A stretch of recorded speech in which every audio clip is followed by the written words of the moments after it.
today. So we are going to begin recording this session here. I want to welcome all of you to this panel discussion with the Harpeth Conservancy on the environment, water conservation, and public policy in the state of Tennessee.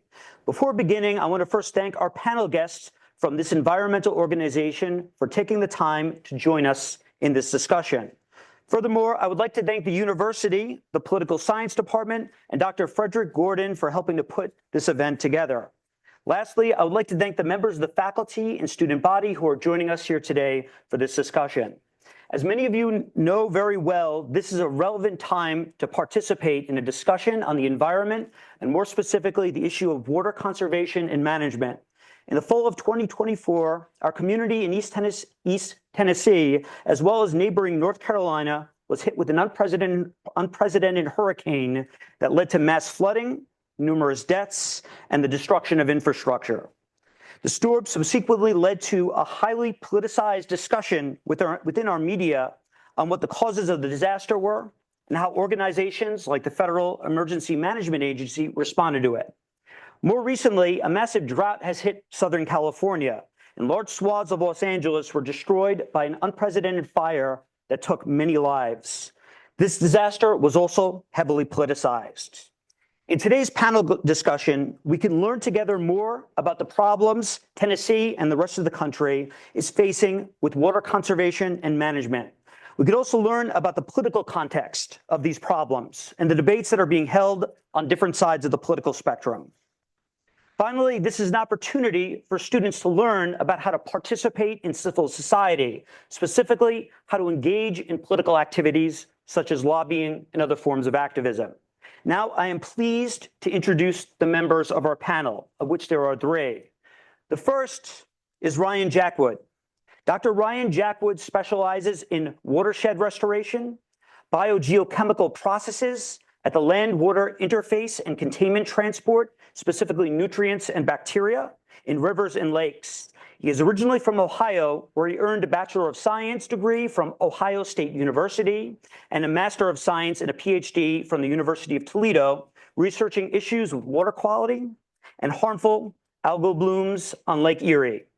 During his PhD research, Dr. Jackwood helped design and construct two multi-million-dollar river restoration projects, a restored wetland and floodplain.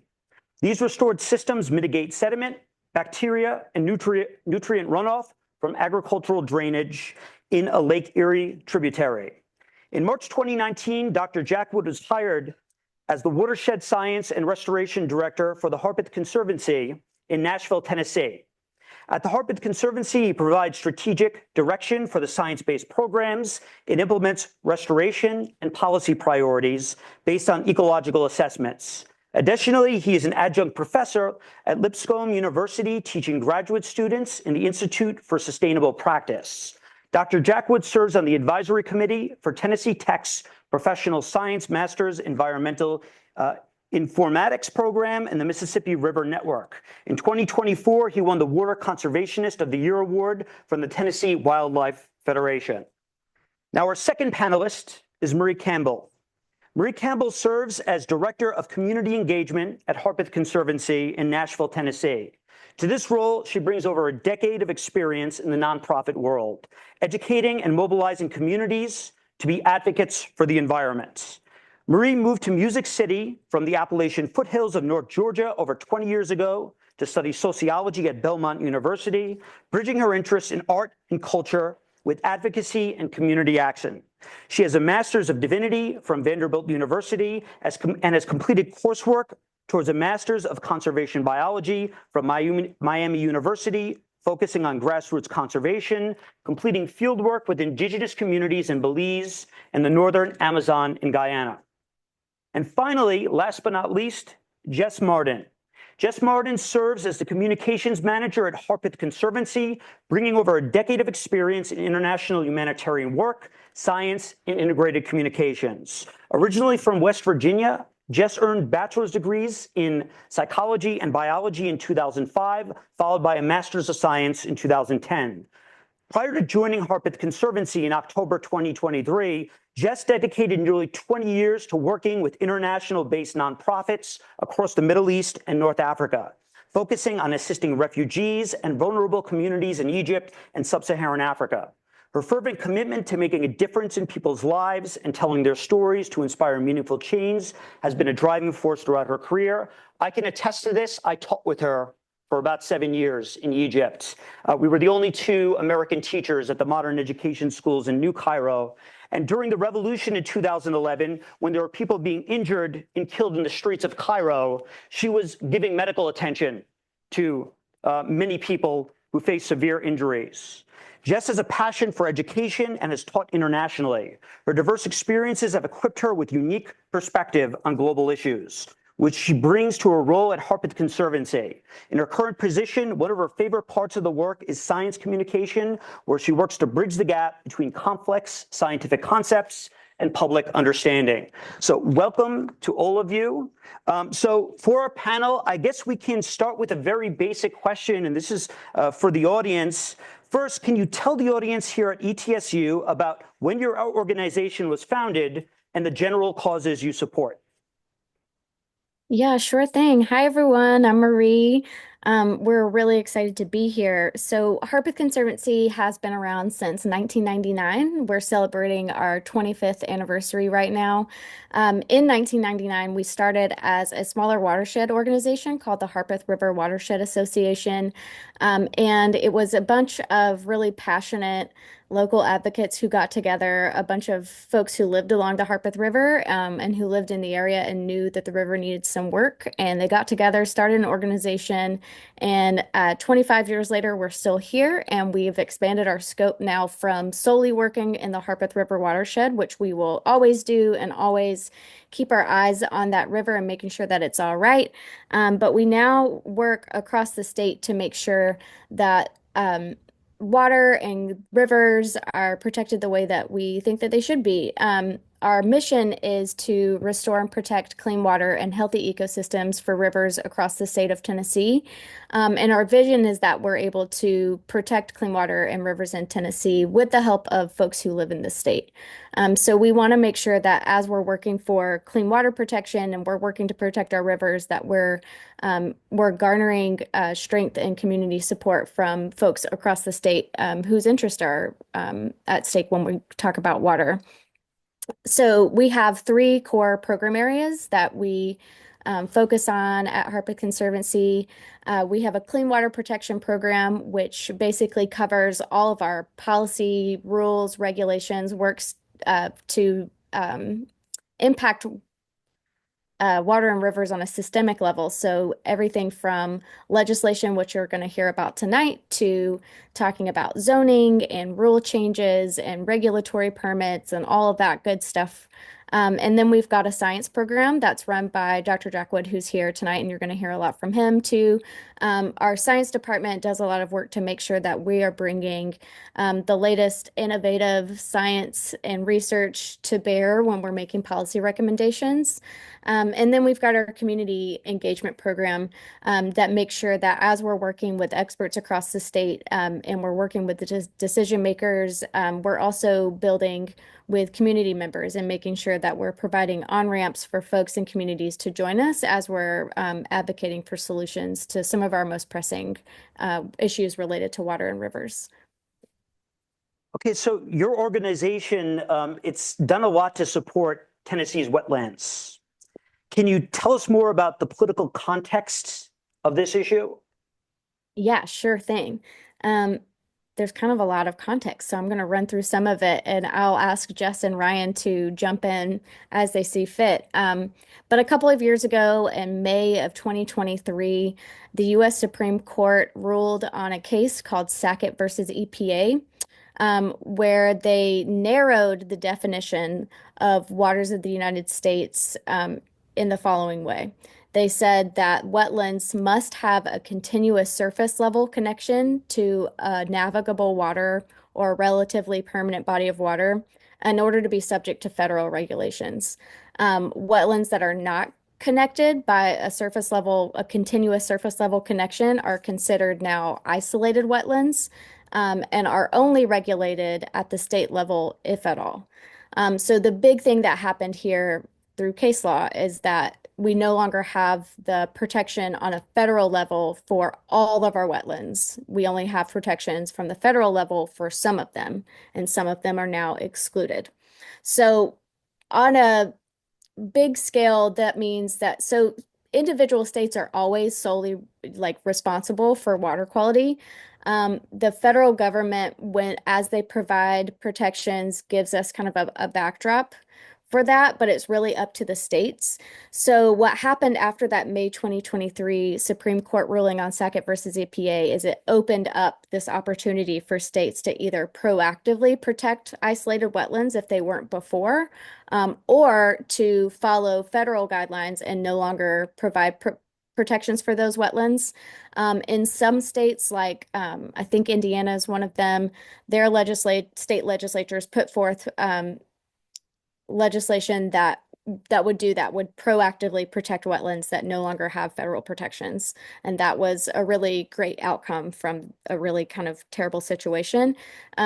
Tennessee did quite the opposite. So last session, one of the representatives in Tennessee in the House of Representatives, his name is Representative Kevin Vaughn from West Tennessee, along with Senator Taylor on the Senate side, proposed a bill that would basically say that if wetlands aren't protected, or if a certain class of wetlands aren't protected by the federal regulations, then we're not going to protect them on the state level.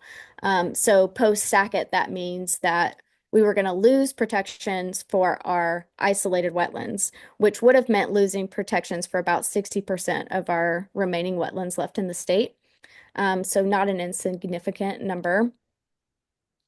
What happened after that bill was filed is it basically got punted for a year. They just decided not to think about it in 2023, and it got punted to 2024. So last year in legislative session, the bill came up and was scheduled for conversation. It went through its committee process, and on the House side, the House of Representatives, and we'll talk more about how this works, but basically, when a bill gets introduced at the Tennessee legislature, depending on what the bill is about, it will go to a committee first to be discussed in that committee before it gets pushed along the process.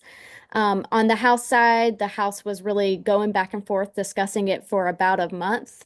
In the meantime, when the bill on the Senate side hit the Senate committee voted on it and decided that they didn't have enough information to make a decision, and they sent it to what they called summer study.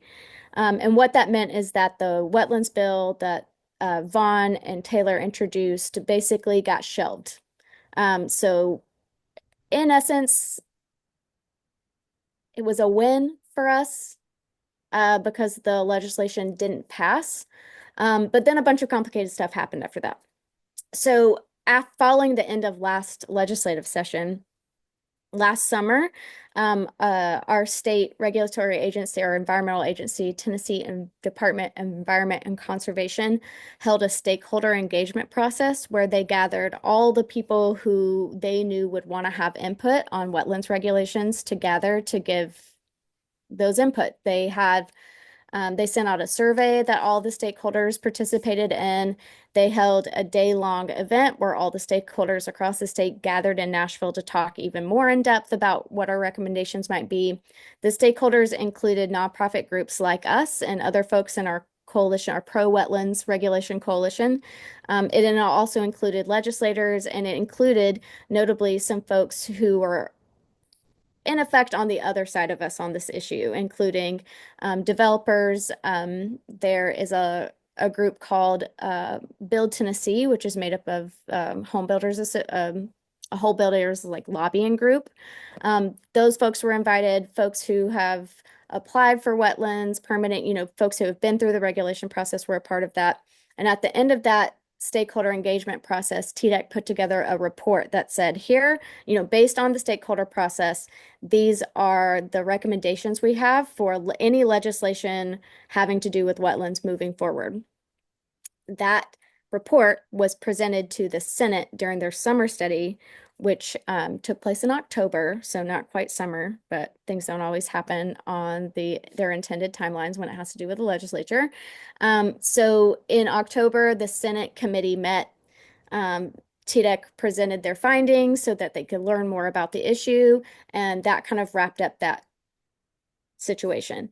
So we're now at a point where, despite having about a year plus worth of conversations about what wetlands regulation should look like in our state, depending on who you ask, we found ourselves in a situation where we're looking again at a similar bill from last year.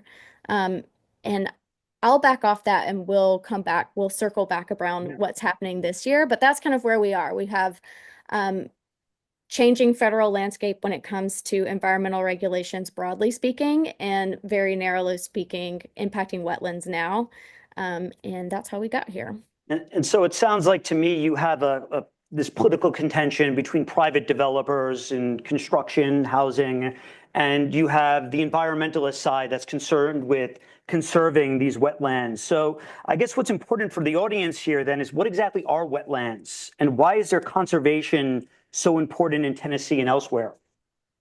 Yeah, great question. So wetlands have a very specific definition that has been determined by the Army Corps of Engineers. I think it was like 50 years ago. And the Army Corps basically came up with three components that all wetlands should have. They need to have hydrology. So this area needs to fill up with water and maintain water for part of the year. A wetland needs to have what we call hydric soils. So soils that have been inundated with water for a portion of the year, such that they've actually changed their chemical and physical makeup. And a wetland also has to have water-loving plants. So imagine like cattails and things like that. And so we can go through and we can actually use checklists and figure out, okay, is this area that might be a little soggy? Is that considered a wetland? Did it just rain and it's just kind of some regular soil? Obviously, our backyards get soggy sometimes. That does not make them a wetland because they don't necessarily have wetland plants or have enough water throughout the year. So it's these very specific conditions. But why those are important is wetlands are actually about the second most productive habitat in the world. Besides the Amazon rainforest, the wetlands are going to have more species, more biodiversity, more habitat, more food, more places to hide. And so it's this very, very valuable habitat that kind of pockmark our entire landscape, but tons and tons of wildlife and aquatic species rely on wetlands for some or part of their life cycle. I think I've seen as many as 70% of aquatic species rely on some part of a wetland throughout their life cycle. So that's a huge number of species. And so if we don't have wetlands, if we lose wetlands, then we're going to lose some of those species. And even if we don't lose, even if that species doesn't go extinct, if we lose the wetlands in a specific locality or a specific area, then those species aren't going to be able to reproduce. They're not going to be able to survive. And oftentimes they are all a part of a food web. And so you might not think of, white-tailed deer needing wetlands to survive, but they're going to eat food and eat plants that are going to be coming from wetlands. And so it's this huge chain of food product as well that wetlands support. I'll also say a couple things about kind of importance of wetlands from just a human perspective. So wetlands are incredible at carbon sequestration. That's obviously going to help with removing greenhouse gases from the atmosphere. Wetlands are really, really great at mitigating floodwaters. So whenever we see huge floods or whenever floodwaters are getting into your backyard, you can almost think of hey, if there were a bunch more wetlands, further up into the watershed, these floodwaters might have been a little bit lower. We had a drought this past year in Middle Tennessee. Wetlands are fantastic at holding on water, keeping it on the landscape, and then slowly releasing it during drought periods. So we actually have more water in our rivers during droughts with wetlands than without. And like I mentioned, we've got a lot of our endangered species that are living in wetlands. And so the value of just biodiversity is really great. Wetlands can provide a lot of that. And then the last one I'll mention, but there are so many benefits that wetlands have, but the last one I'll mention is they're really great at recharging groundwater. So rainwater hits wetlands, it soaks into the soil, and many of us that have wells or on well water, or if you're in the Memphis area, you're probably getting your water from groundwater. And so wetlands are really providing that really nice, clean water that's recharging our aquifers and giving us drinking water. Okay, so let's zoom in now on Tennessee. So there's a lot that's important about wetlands in terms of environmental conservation, as well as even for the sustainability of human communities. In Tennessee specifically, in what areas of the state, or in what watersheds are wetlands most at risk? And what best management practices are available? So I think I'm gonna take your question. I'm gonna take it one more step a little bit, because which wetlands are most at risk right now? If we look across the state, mainly our isolated wetlands in the state are going to be on the west side. So closer to the Mississippi River, closer to Memphis. Basically, you can draw a line almost down the Tennessee River on kind of the west third of the state. And that west third, there's a ton of these isolated wetlands that are in low-lying areas around our rivers and streams. That doesn't mean that Middle and East Tennessee don't have them. We've got plenty in Middle Tennessee. We've got a huge amount around the Duck River headwaters, which runs straight through the state. And then we've got a lot of these kind of elevated wetlands in the Appalachian areas that are kind of these like small kind of like polar like karst feature wetlands that are kind of up in elevation. And so they're not as big. They might be fairly small, but they're also providing a lot of habitat and a lot of benefits on the east side of the state. Now, also what are at risk here from just a state rule that's, law that we've been that Marie explained that we've been going back and forth on, is the size of wetlands. We are worried that right now you can actually pretty easily fill in or build over a low quality wetland that's about 1/4 of an acre. And you can also fill in or do just about whatever you want with a medium quality wetland that's 0.1 acre. So that also comes into account with the size of wetlands that we're worried about. Some of these really, really small ones, while they're still very efficient at cleaning water quality, recharging our aquifers and preventing flooding, they're just very, very small. So they might lose protection just based on size. And where some others might lose protection based on quality. And we do know, based on the work of some great wetland scientists around the state, that quote unquote quality doesn't necessarily mean that that wetland isn't performing functions and tasks that are beneficial to us. Like I mentioned, the flood mitigation and drought resilience. So we've got kind of a wide range of wetlands that we're worried about just spatially and size-wise across the state. And really best management practices from trying to do work or trying to coexist with these wetlands. We try to avoid messing with them or try to avoid impacting them as much as we can. If that's not possible, we try to minimize our impact. I'm sure some of you have gone on some really great walks over boardwalks that are over wetlands, and it's very beautiful and there's a lot of wildlife. And so coexisting with wetlands is also a great strategy. And then when we can't do either of those and we can't avoid not putting in a hospital or a school or whatever it may be, we need to mitigate. And so that means if we destroy a wetland, we would have to go and actually restore an equal or larger area nearby in a locality to actually try to prevent the net loss of wetlands across the state by, if we do happen to have to destroy one or fill one in, we try to mitigate one somewhere else. Now, you mentioned several times for the last couple of questions how this issue is tied to flood mitigation. So how is the issue of water management connected to the recent hurricane that came through our region last fall? That's a great question. So there's kind of two ways to look at this. Hurricane Helene was just a massive disaster. There was not a whole lot of infrastructure, flood mitigation that was going to totally eliminate the impact that Hurricane Helene had on those areas. It's also an area that doesn't typically get hurricanes, and so their infrastructure and everything is not really equipped with that, not to mention safety standards and those kind of things. So with that, I'll say that even if we had all the wetlands still in the state of Tennessee, Hurricane Helene was still going to cause some flooding and cause catastrophic damage. Now, what I will say is that there's a point where flood water comes into your home with just an inch of water. And I would say that if we preserved wetlands throughout the state as best we can, that inch of water might not have made it into your home.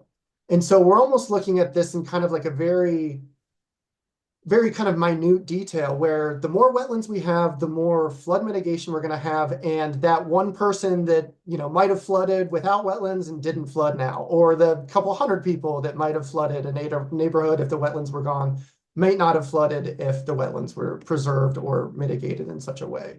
And so hopefully that kind of answers your question, but like Hurricane Helene would have been disastrous no matter what. But with the occurrence and the presence of wetlands, those floodwaters might not have gone up the last 6 inches or the last couple inches.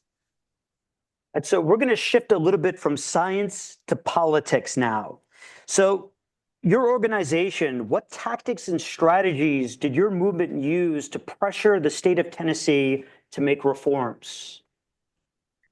This is a great question. We really appreciate it, and it's a complicated one. So our organization for the past 25 years has been successful, in part because we've been intentional about building relationships across the aisle with both Democrats and Republicans, with our agency partners like TDEC, with coalition partners like other environmental organizations that we work really closely with, and with grassroots community organizations and community members. And we enter those relationships assuming that decision makers, stakeholders, community members can work together, and with us to promote solutions that we can all agree on. Basically, when it comes to protecting the future of clean water in our state, we will work with anyone that will work with us. And we will build trust with you until it seems like we need to reevaluate that strategy. For example, it became really pretty quickly apparent that last year, and the year before that, Representative Vaughn, who sponsored the wetlands bill last year that we didn't like very much, and who has filed a similar bill this year, was not willing to work with us on a compromise. So in that situation, we left an oppositional player, and said, okay, this is no longer a viable pathway for us towards what we want. So we switched tactics and we switched to building a relationship in a different way. And with any kind of campaign that we're working on, we'll always take a few steps back to do some mapping, saying, who has relationships that we can lean on to try to influence one way or another. We say, who has power in this situation to shift perception, to influence other folks, and we'll put our efforts where we think we can win and where we can get to the end game that we want to see the best. And then we also, in addition to relationship building and the assuming the best factor, we also really lean hard on our coalition partners. So at any given time, we're working with any number of other organizations, to figure out how do we win, or how do we get the results that we want to see. If one of our coalition partners has better relationships with some decision makers, then that organization will be, charged with building that rapport, and vice versa. So we just lean on each other's strengths, we lean on each other's relationships, trying to get to the common goals that we share. Because we're talking about water, and we're talking about environmental science, and we're talking about economics, we also always lean really hard on expert testimony and our experts. So last year and every year, when it comes to legislative session, a bill gets filed, eventually that bill gets scheduled, and then the first group of people who are going to see that bill are a smaller, oh my goodness, what's it called? A smaller committee. So in the House of Representatives, it's the Agricultural and Natural Resources Committee. On the Senate side, it's the Senate Energy, Agriculture, and Natural Resources Committee. But during those committee hearings, when they're discussing the bills for some of the first time, there's time for the committees to hear from from experts who will, testify on any given issue. That was a really important moment for us to make sure that we had experts who could speak to the points that we wanted on record. So, for example, when we knew that the wetlands bill was going to come up in the House committee, we made sure that there was someone who could speak to the economic benefits of wetlands, because we know that economics really speaks well to the legislators in our session. They want to know, what is this going to cost? What's the ups and downs here? And that's a really niche area of study. So when we can find those experts and bring them in, we really try everything we can to make that happen, because we want our legislators to be hearing what we consider to be solid science. And that's just seems really important and obvious, but you can't take it for granted. Another example of that would be, we've talked a little bit about how wetlands help protect communities from the exacerbated effects of flooding. So flooding is an issue that we wanted to make sure that we had an expert testify on in committee to get our points on the record. So we had folks from FEMA show up, and we had some other scholars and things like that able to share. And then we also lean on the power of the press, and I'm gonna switch over and let Jess take over before we get to the press. But we also, in addition to relationship building with power players and stakeholders, building coalitions with other orgs, leaning on experts who can provide expert testimony, we also want to make sure that we are providing information and organizing at the grassroots. And for me, what that means is the community members and community orgs. So grass tops organizing is all the organizing I just mentioned, working with decision makers, power players. That's, organizing up here. We also want to organize down here, because not only do we want people to be able to participate in the advocacy that we're promoting, but we also want people to be informed and to know what's going on. And with that, I'm going to let Jess continue with a really important part of this question. So I think one of the really important parts of shaping public perception and influencing policy is going to be the role of communications and communication strategy. For many people, especially, younger generations, social media has become this primary source of information. But as probably you all can tell, social media is just filled with disinformation. And so for us, if we know that people are getting primary information from social media, we want to make sure that we have this strategic messaging. We want to have storytelling. We want to have community engagement that is accurate and easy to understand, so that we can build widespread awareness and support for wetlands via social media channels.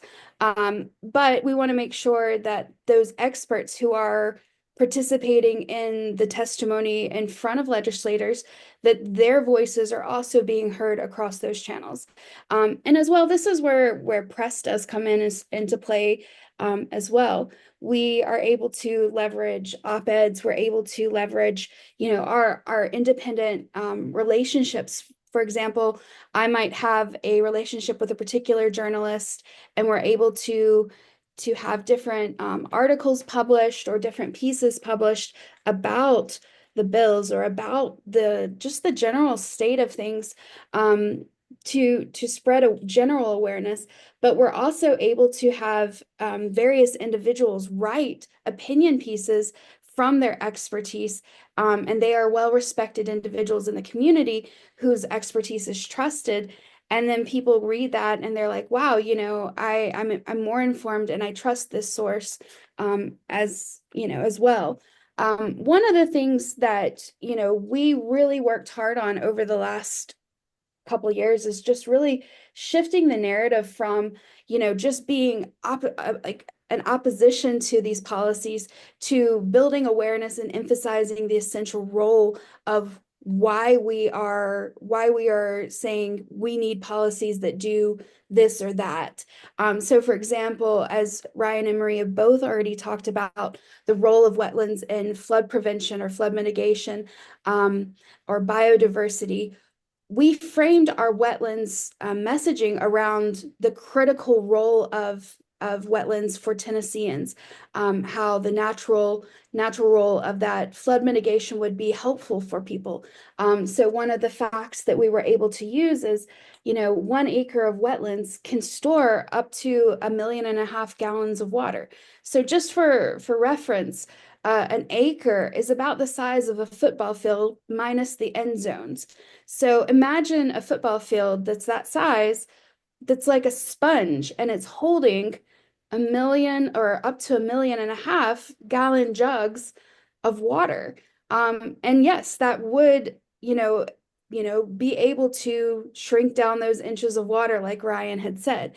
So with strategic communications, being able to give people a framing of messaging that they can understand, that they can connect to, that they ultimately take these more complex scientific topics and break down, it makes the issue impossible to ignore. We're able to connect with people. We're able to equip them with the right information, and we're able to give them tools that they can now engage. When you go to think about engaging in policy work, it's very intimidating, especially if this is something that you've never done before. And so having the right, information and having the right tools gets public awareness, or gives public awareness a way to turn into proper advocacy, I guess. We have been able to do this through accessible, shareable messages. The infographic and fact sheet that I've sent to Dr. Buffano that will be shared with you guys. We've also been able to partner with another organization to create videos with first person testimonials that illustrate why wetlands matter to real people here in Tennessee. And so these all are becoming part of this narrative of, wetlands are real and they are really affecting people. And so, as Marie was saying, the grassroots communities that we're starting with, this messaging starts there, and it stretches all the way to the very tops of the coalitions that we're working with. And we're able to empower our audience to engage directly in the policymaking process with the right information, the right strategy, and at the right time. And it seems like it's typical of social movements using a variety of strategies here, some of which involve what are called insider tactics, right? Trying to lobby the government directly to change policy, and outsider tactics, trying to change public opinion, right? And I want to zoom in on these insider tactics. And, we kind of live in an age where there's a lot of pessimism about democracy in America. And I want to try to encourage students to find ways to believe they can impact the system. And it seems like you guys are trying to do that. And one of the ways is through lobbying, right? As an organization that prioritizes legislative advocacy, how does one contact lawmakers, and what does that entail? Well, listen, we totally hear that pessimism, and we charge everyone with the responsibility for changing our situation. Because I think that I'm gonna get back to your question in just a second. I got a little tangent about hope real quick, which is I think that, hope isn't this thing that exists. I think hope is happens in action. And the only way that we have hope is to act and actively be about creating the world that we want to see. And so, well, that ties directly into what we're talking about. If you're acting in hope, then I think that you are probably wanting to figure out how to act in hope with the legislature, which can be a challenging thing to do. Just a note on lobbying. So the way that nonprofits are set up, our nonprofit is a 501c3, which means that we have we can only lobby in a very limited way. And by lobbying, we mean we're going to a legislator, we're asking them to vote in a particular way. A 501c4 is an organization that gives you a lot more freedom to do lobbying. So when we say legislative advocacy, we are partly including lobbying, but we're also including a lot of other action that is impactful, like educating legislators. So that's kind of like a legal declarative. We're not lobbying. We're only lobbying 20% of our allotted time to do so. But basically, we think our, democracy works best and hope stays alive the more that people are active in the process. And at the very least, that is what we want most. Well, at the very least, we want more people to be active, to know what's going on, to let us help them stay informed, and to help us help them, help folks know what to do when they feel stuck. So there are so many ways to contact your legislators, but their contact information is very accessible. If you go to the Tennessee General Assembly's website, you can look up every single legislator. You can also go to a map and look up, input your address, and you'll be able to see what your Senate district is and what your House of Reps district is, so that you know who your legislators are. And that's one of the most important things, is just to know who have the constituents in your area voted into office, and who is the person who is responsible for acting on the interest of that area. And off the top of my head, I have no idea who the representative and the senator are for the corner of who are they, Jess? So you guys around Johnson City, if you are in District 4, you guys are going to be Senator Harshbarger. And around there's some other areas there. You might be in either Senator Bud Hulsey or not Senator, Representative Bud Hulsey or Representative Rebecca Alexander, their districts, which is District 2 and District 7. And that's going to be really important when I talk to you guys in a little bit. But there are a number of other representatives around there, depending on where you live in that area. But those three names are the three names that are going to be really important, especially for what we're talking about today. So Yeah, and I'll save that tidbit for when Jess tells you in a little bit. But basically, all those three folks that Jess just named are on the committees that will hear the wetlands bill first. The best time to impact a particular piece of pending legislation is while it's in committee. Once a bill makes it through the committee, then it winds its way to what we call a full floor vote. So a bill will be discussed in committee. If they're like, yes, we approve it, eventually it goes and it's voted on by the entire body of both the Senate and the House. And if both of those bodies vote positively on the bill, then it goes to the governor's office to be signed into law. So by the time a bill gets to that full floor vote, there's not a whole lot we can do, because if for example, if the wetlands bill that we don't like gets to a floor vote, we've got to then try to get 99 people in the House and 33 people in the Senate to vote the way that we want them to. And that's way too many people to be lobbying or talking to or educating.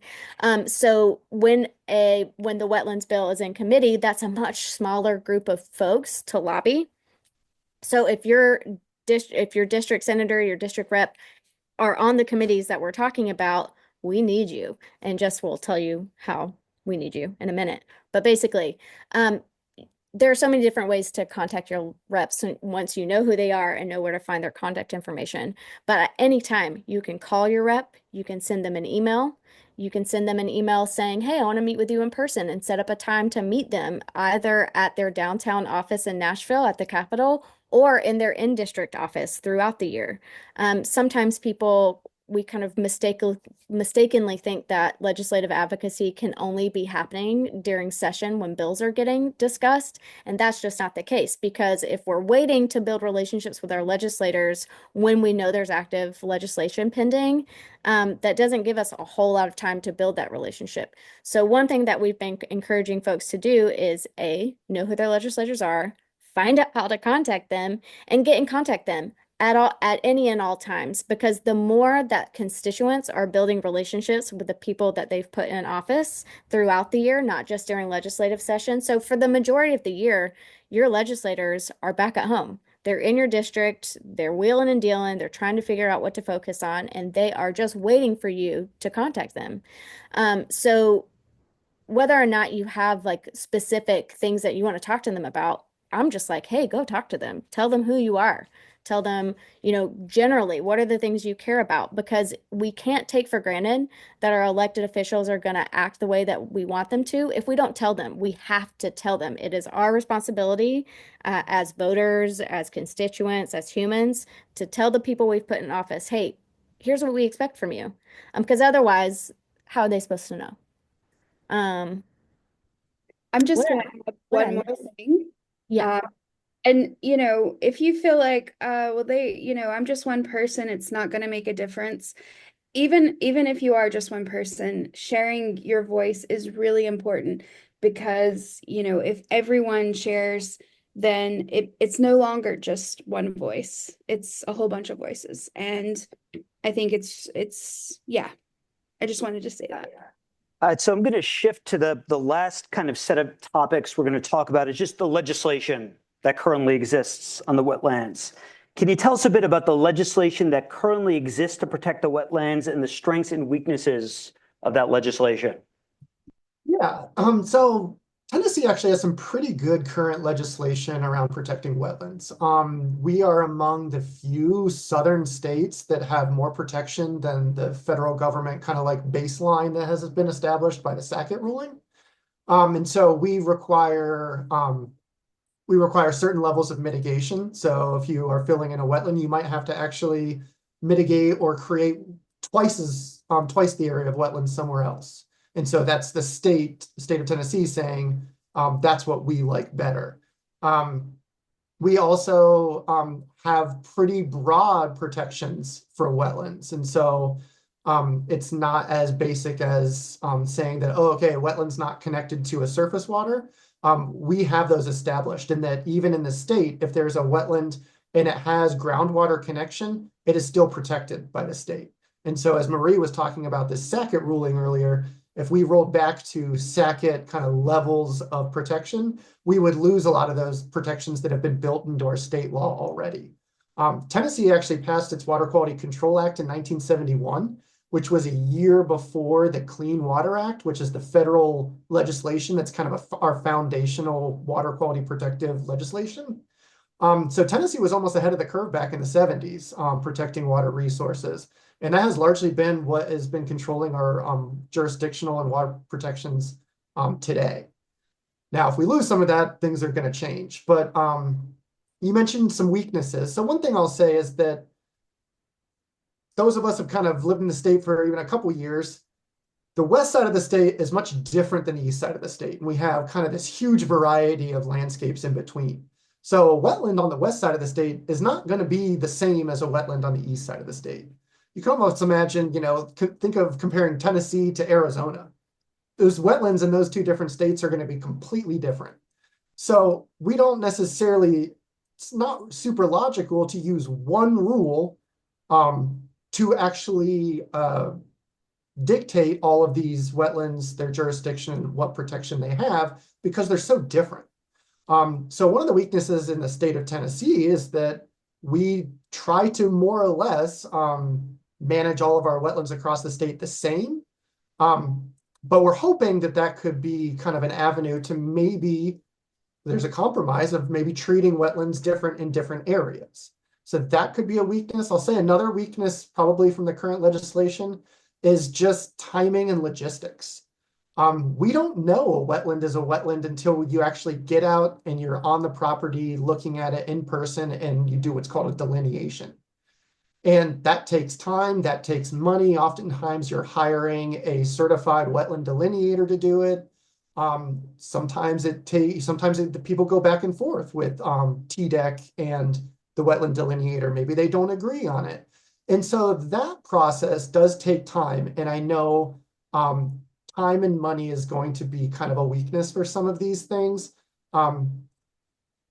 Particularly for if you're applying for permits and trying to do the work, whether you're a developer or you're someone who's doing the mitigation work and actually trying to restore wetlands in the state. And so we realized that, the longer it takes to permit some of these areas, allow people to actually start doing work, the worse it is. And so we're hoping that maybe throughout kind of this whole process, some of the summer studies and all these folks talking to each other over the last year and a half, that some of those kind of maybe annoying aspects to the rules get resolved a little bit. Okay, so we are, I want to try to leave some time for questions. So, I'm going to first, I would like to just kind of skip to the last question I had planned here and then give you guys the time maybe to add anything else after the questions have been asked. So there's an event in Nashville coming up in February 25th called Conservation Day on the Hill. Can you tell us a bit about that event coming up and how students here at ETSU can participate? Sure. Conservation Day on the Hill basically is something that happens every year.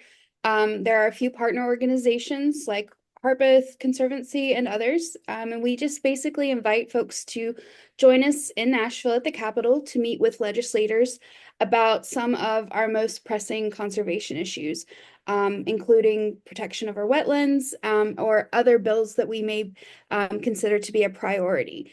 And because we know that, like, as I mentioned, it can be really intimidating to, just jump right in or just show up at the Capitol to meet with your legislator, we want to provide an easy way for people to get involved with this. So leading up to this event, we will have a training session and lots of support for individuals who want to get involved. Even this year, we have 30 high school students who are going to be joining us to share their opinion and have the youth voices heard. But if you guys can't join us in Nashville, that's okay. One of the things that you can do is first find out who or which Senate and House district you live in. Find out who your representatives are. And you can do that by going to the Tennessee General Assembly's website. That information I have sent on our Zoom chat, so Dr. Bufano can share that with you all.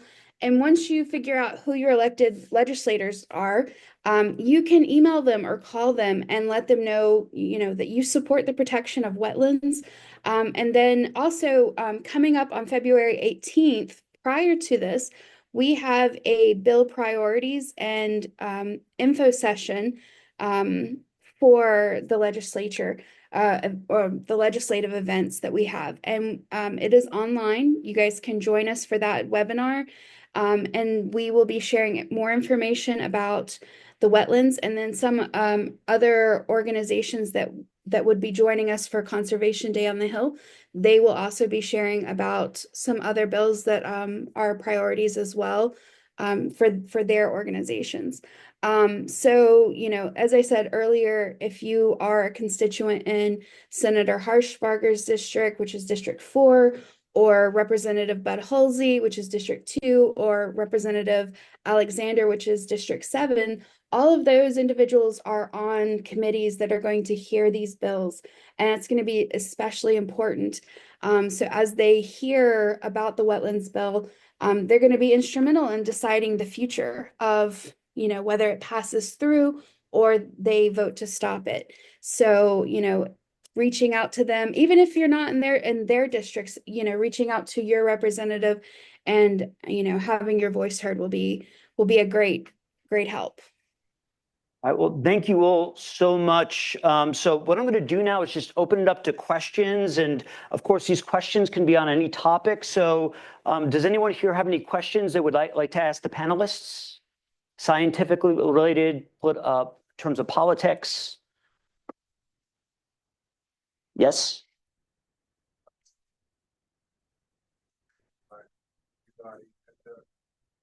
I'm just curious, since it's a combination of science and politics, which one follows which? Science follow politics or politics follow science?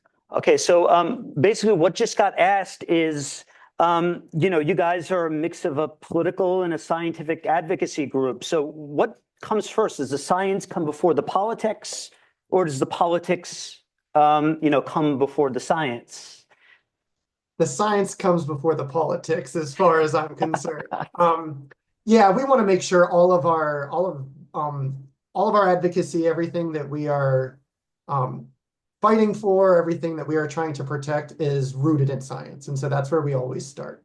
I think that's, sometimes we learn about stuff through the political lens and then go apply science to it just to either make sure that what we're hearing is correct, or that, maybe we realize that, oh, okay, hey, this information that we're hearing is maybe not rooted in fact, and we don't necessarily need to, do a lot of work towards a particular issue. But it's all, yeah, we've got to make sure that our science is always backed up. And I'll say too that to make that question even more complicated, now what if the concept of science itself is politicized? And that's something that we kind of run into too. I think that hopefully it's pretty obvious to folks that what we mean by science might not be what someone else means by science, or what we consider to be scientific fact might be contended or contentious to someone else. And so we're also, as a science-rooted advocacy organization, we're also constantly navigating that. Like, is this legislator's worldview going to stand in his or her way of, believing something that we're bringing to them as scientific fact? Now, that is a totally different conversation, but it's one of the reasons why narrative is so important to us, because in addition to presenting what we consider to be scientific fact, we're also presenting an interpretation of science that we hope is palatable. And so those things kind of go hand in hand. It's a fascinating discussion. For students who have taken my research methods class, we've had this discussion. Is it possible for the political scientist to be objective? Can you define controversial terms like genocide and study these controversial issues without getting your political beliefs, your emotions kind of invested in that? Will that cloud your judgment? And this is a big challenge for political scientists across the board, especially with issues involving the environment. Okay, so questions? Did you have one? Leverage expert witness testimony in committee. I've heard through the grapevine that it's getting a little bit more difficult to bring expert witnesses in. How has that impacted your organization, or how will it impact your organization in the future, what you've seen so far? That's a really good question. I think I heard all of it. Catch me if I'm not covering something, but where do I even begin? It was kind of across the board that we're dealing with this thing around access to any part of the workings of the Tennessee General Assembly, and it is harder to get an expert testimony scheduled and teed up. I mean, not only it's difficult to get on the schedule for lots of reasons, most of which we don't even know if a bill that we're working on is going to be heard in committee until the Thursday the week before. So imagine, we're trying to organize expert testimony, but we can't even tell folks with a whole lot of an advance notice when we need them. And in addition to not knowing exactly what day we need them, will they be able to, they have to come in person. You can't do expert testimony by Zoom. So there are barriers, and it's getting more challenging for sure. And then, to add to that, it used to be where you could just stroll up one day and hang out in the gallery in the House or the Senate chamber. And that's no longer the case anymore. You have to have a ticket, and you have to have a reserved spot. And the space for the public to be able to access some of these proceedings is actually getting smaller and smaller. And it's something that we're aware of and tracking and just trying to do our best to navigate. Unfortunately, when it comes to open, transparent government, Tennessee sometimes or pretty regularly scores really low because of the lack of transparency sometimes in our government's proceedings. So it's just something that we know is a part of living in Tennessee, and we navigate it the best we can. Any other questions?